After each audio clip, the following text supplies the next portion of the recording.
Bonjour à tous, nous allons aujourd'hui étudier cet appareil qui permet de mesurer la tension aux bandes d'un dipôle qu'on appelle le voltmètre. Alors voici à quoi ressemble cet appareil, je vais vous présenter les différentes parties de cet appareil afin qu'on puisse ensuite l'utiliser ensemble sans problème. Alors la première partie importante, c'est celle qui est tout en haut, l'écran sur laquelle il y aura un affichage numérique de la tension que l'on mesure. Il y a au milieu du multimètre de cet appareil un gros bouton qu'on peut tourner sur les différents chiffres qui sont autour. Ce bouton s'appelle le sélecteur. Pour l'instant, le sélecteur est sur 0, ce qui signifie que le voltmètre est éteint. Il faudra toujours faire bien attention quand on a fini de s'en servir à le remettre sur 0 pour éviter qu'il ne se décharge. Alors, on remarque autour du sélecteur qu'il y a 4 zones. Une ici, une ici, une ici et une ici. La zone dont nous allons nous servir pour mesurer une tension est celle-ci, celle sur laquelle il est écrit V, comme volt, avec les deux traits à côté qui signifient tension continue. La zone ici, V avec la petite vague, nous ne l'utiliserons jamais cette année. Elle permet de mesurer des tensions alternatives, vous verrez ça plus tard.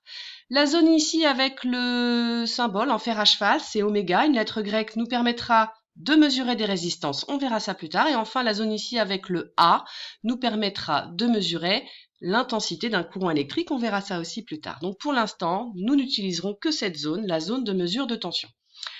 Il y a ensuite en bas du voltmètre 4 bornes de branchement. Alors le voltmètre étant un dipôle, il va falloir en choisir 2. La première que l'on utilisera sera la borne COM, sur laquelle on mettra un fil noir. Et la deuxième que l'on utilisera sera la borne V, comme volt, sur laquelle on branchera un fil rouge.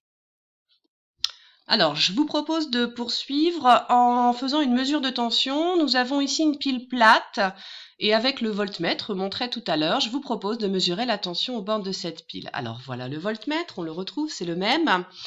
Donc on va le brancher tout simplement aux bornes de la pile. Alors on met un fil rouge sur la borne V, un fil noir sur la borne COM. Et puis, comme un voltmètre se branche toujours en dérivation, eh bien, on branche le voltmètre directement sur les bandes du dipôle pour lequel on veut faire la mesure de tension. Alors, le fil rouge se branche sur la borne plus du voltmètre, le fil noir se branche sur la borne moins, de la pile. Alors ensuite, il va falloir allumer le voltmètre et donc placer le sélecteur sur un des 4 chiffres qui sont ici. Alors ces 4 chiffres sont ce qu'on appelle les calibres du voltmètre. À quoi correspond un calibre? C'est simple, c'est la plus grande valeur que le voltmètre va pouvoir mesurer. Exemple, si je positionne le sélecteur sur la valeur 200, ça veut dire que je fais le choix que le voltmètre peut mesurer une tension entre 0 et 200 volts. Si la tension est plus grande, le voltmètre ne pourra pas faire la mesure. Alors au début, évidemment, quand je fais une mesure de tension, je ne connais pas la tension que je vais mesurer. Pour être sûr que la mesure soit possible, je commence toujours par choisir le plus grand calibre. Donc ici, je fais le choix que le voltmètre puisse mesurer une tension entre 0 et 600 volts. L'affichage est de 4 volts. Alors, je vous propose maintenant de tester les 4 calibres pour voir ce que ça change au niveau de la mesure de la tension aux bornes de la pile. Donc avec le calibre 600 volts, nous avons une mesure de 4 volts. Je vais passer au calibre 200 volts. Alors, avec le calibre 200 volts, on voit qu'on a une valeur un petit peu différente. Il y a un chiffre après la virgule, on dit que la valeur est plus précise. 4,7 est une valeur plus précise. Donc je vois qu'en diminuant le calibre, j'ai une valeur un petit peu plus précise. Je vous propose maintenant de passer au calibre 20 volts.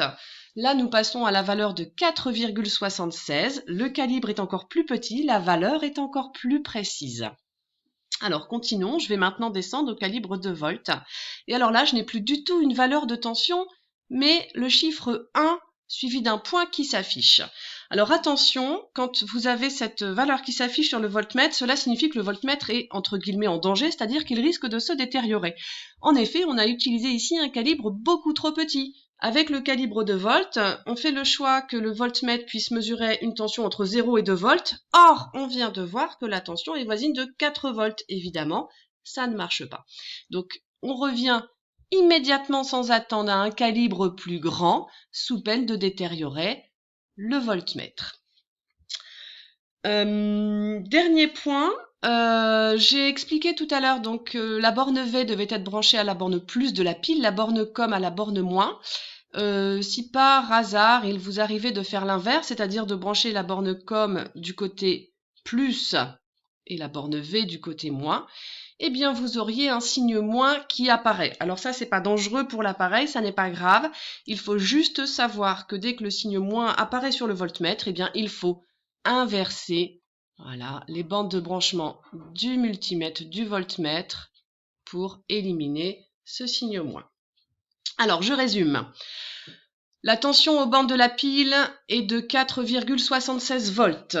On a utilisé le calibre le plus petit possible, puisque 2 n'est pas un calibre possible. Donc on a utilisé le calibre le plus petit possible pour avoir la mesure la plus précise, ce qui est évidemment à faire à chaque fois.